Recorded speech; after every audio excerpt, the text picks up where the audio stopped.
And you are allowed to watch Hachiko, I think it's Richard Gere, and you can cry. And if the woman gets mad at you, you look her in the eyes with anger and say, you shut your mouth. I don't think like as the man or the leader of the family, you should be like crying in front of your wife and crying in front of your daughter. Like that's not really good either. I'm saying like show vulnerability and like your capacity to love and like adore your family, right? Like be emotionally present instead of emotionally distant. I think the key is you need to make sure that this vulnerable, and I'm very reluctant to say this because a lot of guys watch me, so I want to make sure that they're not like being a bitch in front of their girl, because what they'll do is they'll take that and they'll say, okay, I'm just going to cry in front of my girl. That's what I'm saying. No. It's always got to be showing emotion from a position of strength, right? It can't be showing emotion from a position of weakness, I think is the key here. The last time I cried was when Mr. Bokus died, and I absolutely cried in front of my wife. Mr. Bokus, my kid. He's on the skateboard. Oh, yes. Okay, yeah. Yeah, he was one day, Ian, you were with him. He died, unfortunately. I was in Miami. Oh, you weren't there. I thought you were there. Well, someone was there in the morning, and it reached the point where he couldn't walk anymore. His kidneys were failing, and then I came in the morning, and he was laying there just groaning, and he couldn't walk. And I was like, this is it. We can prolong his suffering by keeping him in. So I brought him out to the chicken coop, and I laid him in the grass, which was probably 40 degrees, which I knew would lower his body temperature, and then he would die faster than just lying there, unable to move, breathe, drink, eat.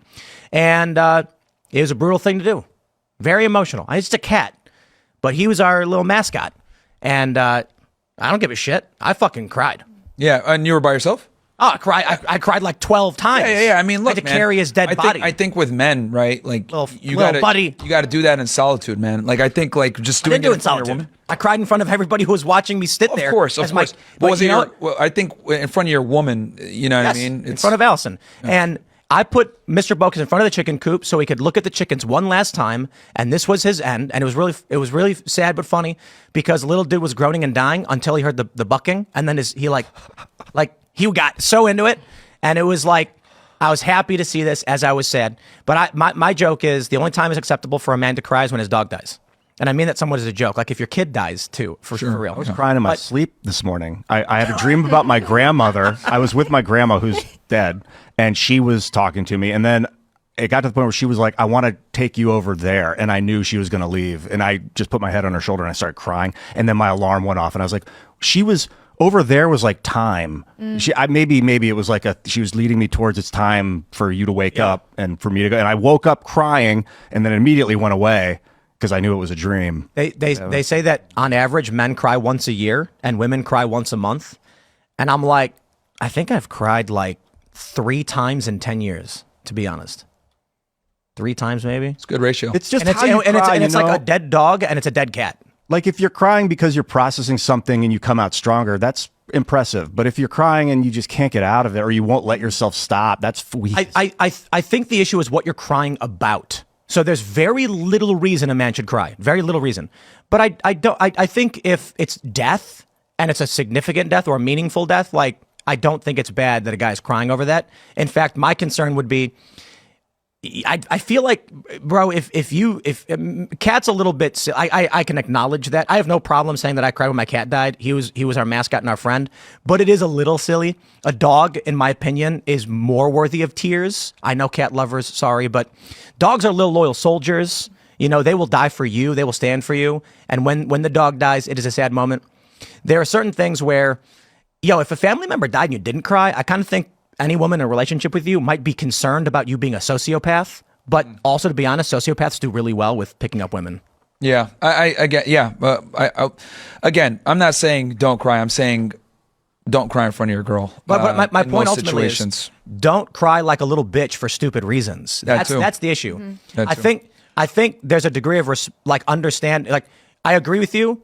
And I'm curious what you think actually about watching a man cry and when you would find it acceptable. I think all the situations we laid out make perfect sense. Like if there's loss of a loved one or a companion, if it's an animal, I think if you're, I'm trying to think of the moments where I saw a man cry and I was like, oh, that's not good.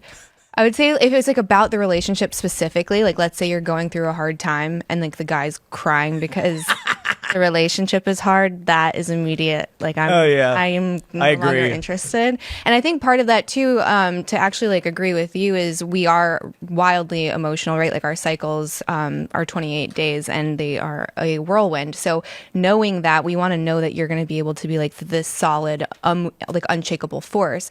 But that's not to say you're not human. So again, like vulnerability, there's a difference between like expressing emotions and being emotional. Like women don't want to be with another woman, even though that's kind of like how they're training men these days, and then they wonder why it doesn't work. But we don't want you to be emotional. We just want you to have emotion. So like the stoicism thing works in the beginning, but at some point, like I want to know that the relationship that we have is like it's unique, and I can access parts of you that you don't share with your guys and that you don't share with the rest of the world. And it makes that relationship more real and stronger, in my opinion, because no matter what, no matter how strong you are, you're going to get sick at some point, right? Like the flu might take you down, old age is going to catch up. And I think it's important to know that like the woman can also like support you in those moments, and that you're not just like the stoic robot that I'm not going to like be able to accurately predict how that performs under pressure, or like in a weakened state, maybe. I don't know.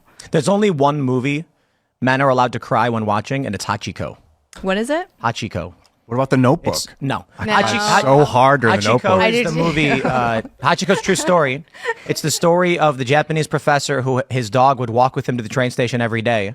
And then when he got back, he would go to the university to teach. And when he would come back at 5 o'clock, Hachiko would meet him there, and they'd walk back home together. And then one day, the professor had a stroke while he was at the university teaching and never came back.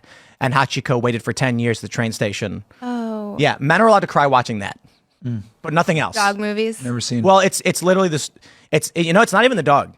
It's a story of unwavering loyalty and honor. I heard Old Yeller made people cry. I never maybe, saw it. but the story of Hachiko was so impactful in Japan. They built a statue for the dog at the train station. Is that the one with the like? There's like a hot air balloon with the dog on the cover. I don't think so. No, I don't know. I'm gonna have to watch it. Hachiko's true story. Yeah, the dog, and there's a lot of stories like this. That's why dogs are epic. Hachiko kept going back to the train station to wait for the dude to come back, but he was dead. Everybody knew he was dead. And for so many people, it's so brutal to be like, I can't tell the dog the guy died because we can't communicate to him. And here he is waiting for 10 years. So men, you are allowed to watch Hachiko. I think it's Richard Gere, and you can cry.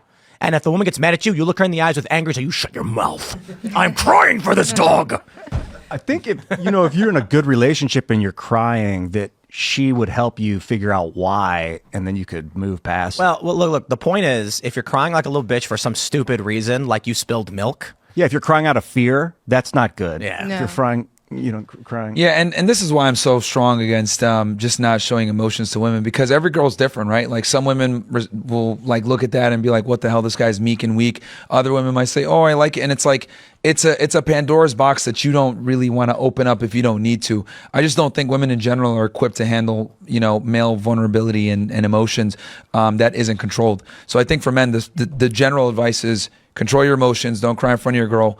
Be the rock, because quite frankly, you need to be the leader, and stoicism is a component. I agree with that. I would just say don't be weak in front of your girl. Don't be weak. Yeah. Yeah. Yeah, and this is also controversial take again. This is why I don't listen to women. No offense to you. I